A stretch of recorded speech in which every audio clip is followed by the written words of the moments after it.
Hello, my name is Diego Celaya. Today I'm going to do an interview for my family history project for my government class. I'm here with my dear uncle Ed from my mother's side. Hello, Ted. How you doing? I am good. How are you?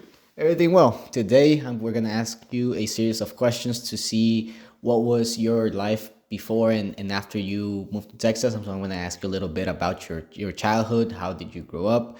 And then what aspects and what things did you encounter here in the US? So for my first question, I'm gonna ask you, what was your childhood like? Where did you grow up, and what was your neighborhood like?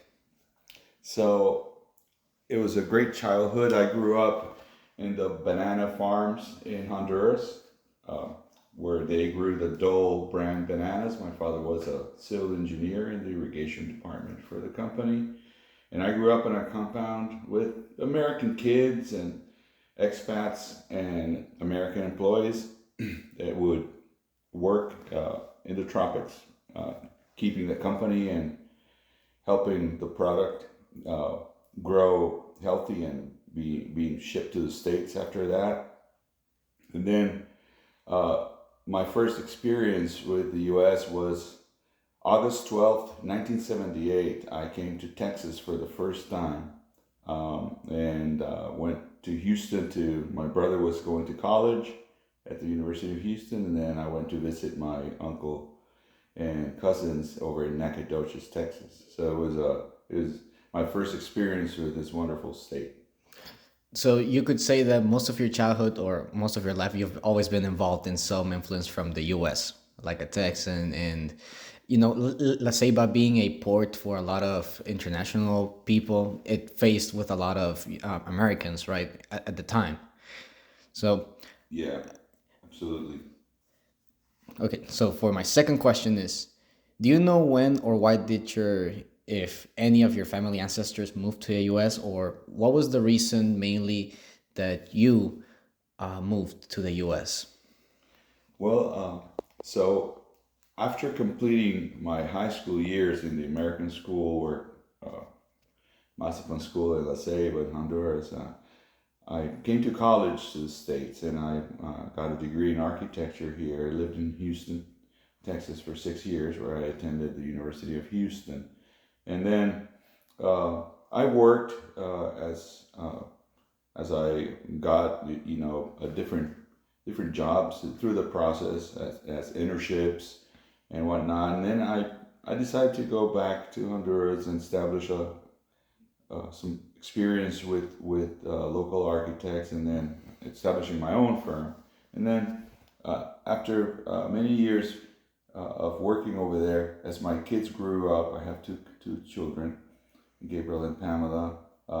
As they were facing the time to come to college, I thought it was appropriate to move to the States and work here since I had a U.S. degree, and so we picked Texas. My kids came to the University of Texas at Austin, and we that was the main reason for picking the U.S. and specifically the state of Texas to be our new home. All right. Complementing that question, did you move around within Texas? Like you moved here, but did you like move around towns or like the different cities? Mostly just Central Texas. I originally moved to Austin itself, and after uh, 4 years of living in Austin's zip code, we moved to Round Rock, which is also in Central Texas, close to the city of Austin. Yeah, And correct. we've been here for the past 4 years. Would you say that you like Houston better when you were in college, or do you like Austin better now? I love Austin, Texas.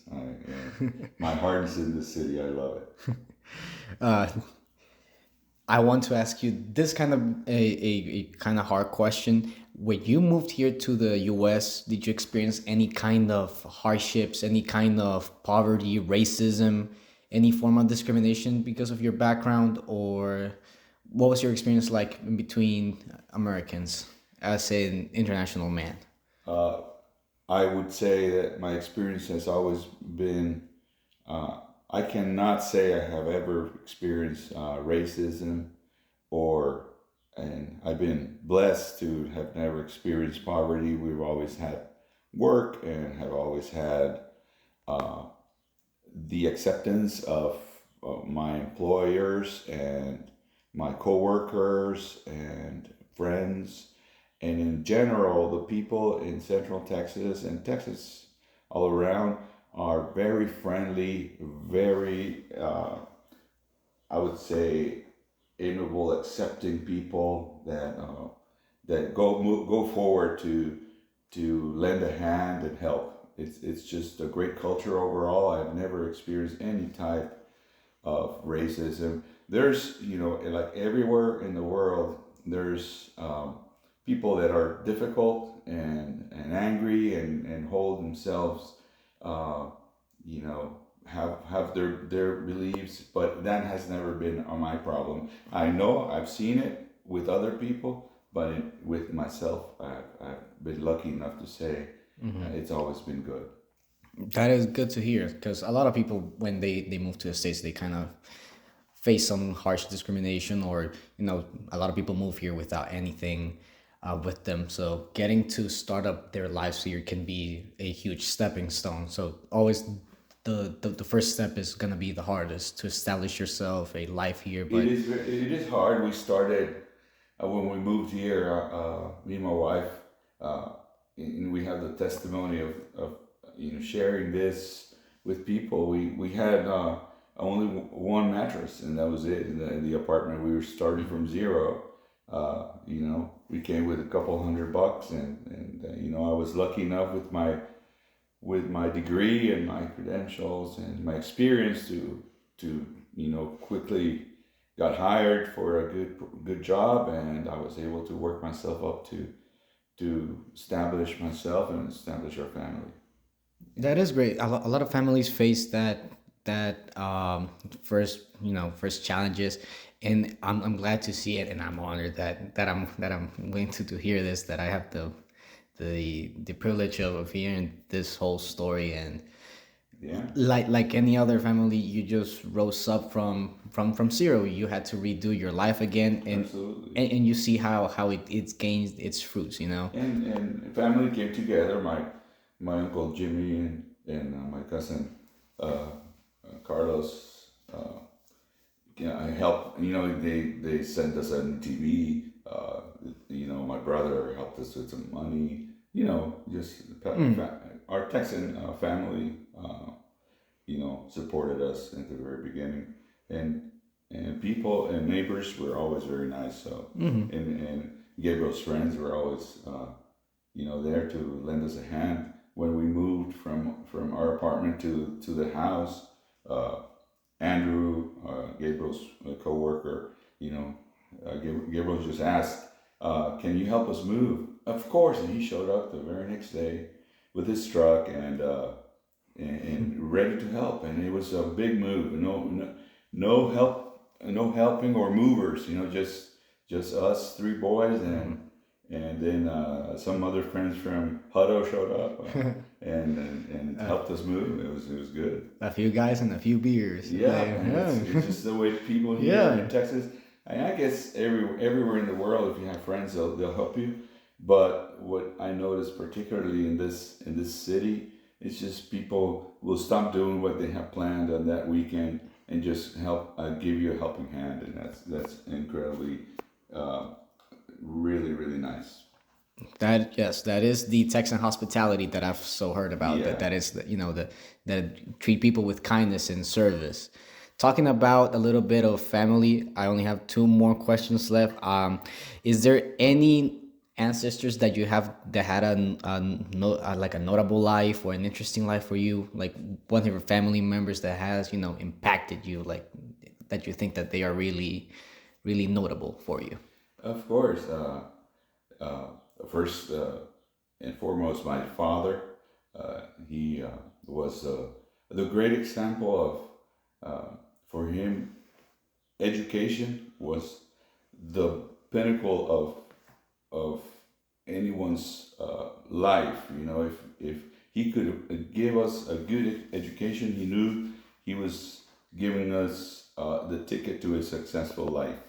And so, in that sense, I am greatly um, honored to be Carlo Felipe's Sierra's son for him educating five boys and being able to, with with a very limited job, but he was just an employee, was able to afford sending his five boys to the States to college. And that's remarkable because, most people won't do that. They prefer to live, I'm sorry, a very more uh, to use their finances for a better life as they live it than to sacrifice that for the education of your kids. And so my dad did that. And then the other example of someone that I admire is my father-in-law, Captain Kivett. He was an American from Indiana, and he was just a fantastic man that helped so many people in our community in Honduras. So that is, that's a great example of, when he retired, he decided to stay in Honduras to help others. His mission was to help the islanders in the coast of Honduras, to help them with their logistics and keep them informed, because at that time there was no internet. So he was the source of communication through the radio, and get them, whenever they needed medicine or help, he was there in that radio, that ham radio, and they would call him, and he would send help or send transportation or send food. He would go to the grocery and buy them food, water, and ship it to the Keys or to the Bayadens. So that example of doing helping others and being always there for others was something I learned from my father-in-law, Captain Horton Kivett. That is really great to hear, and that is my great grandfather, by the way. That is Captain Kivett. I really wish I would have been born when he was still around, so I could have met him. But I do hear a lot of stories from you, from my mother, my uncles, and from my aunts as well, and from my grandma too. And he was like, he just fell in love with the coast of Honduras. He just fell in love with it. Yeah, absolutely. There's nothing like La Ceiba from Honduras. Yeah, Well, absolutely. and I guess for my final question that is related to the previous one, um, since you already established that your father was only an employee for the Dole company, Yeah. the question is related to whether any of the family members that you live with, were they wealthy, were they privileged, and how did they establish their wealth? How did they establish that themselves? Well, so my father came from I would say a wealthy family from Comayagüela in Honduras, in the central district of Honduras, in the capital of Tegucigalpa. They were always all right. They had a big property, and I grew up going to my grandma's house in the capital city, and they always had everything they needed. And then, my dad, as a civil engineer, he didn't follow or establish a company of his own. He decided to go to the University of Honduras, and then he got a degree from LSU after that, and then just decided to be an engineer, which was his passion, and he did all right. The Dole company took care of him, but the out of my family, he was all right. And then my aunt Sylvia was an oncologist here in Texas. She worked at the MD Anderson Hospital, which is the most prestigious hospital in the world for cancer, in Houston, Texas Medical Center. And as a doctor, she was really wealthy. She was a cancer and oncology specialist. medical doctor and had her own practice in San Antonio, Texas, with her husband, who was also an oncologist and radiologist. And uh, she was one of the reasons at the end when my father was struggling to with my tuition. My aunt, showed up and she took care of my last year of college and bought me a car and helped me out. So it was. She's no longer with us. She passed away a few years ago, but was a great example of success in my family. Being a professional and a Yeah. really qualified doctor. So overall, you could say that all around your life, your experiences with the U.S. and how it influenced your life, you really liked, growing up in a very American city back home in Honduras, and then you've seen all the influence that the U.S. has had to your family, to your life. Absolutely. It's been great. Uh, and that is one of the reasons that I dearly love this country as much as I love where I was born.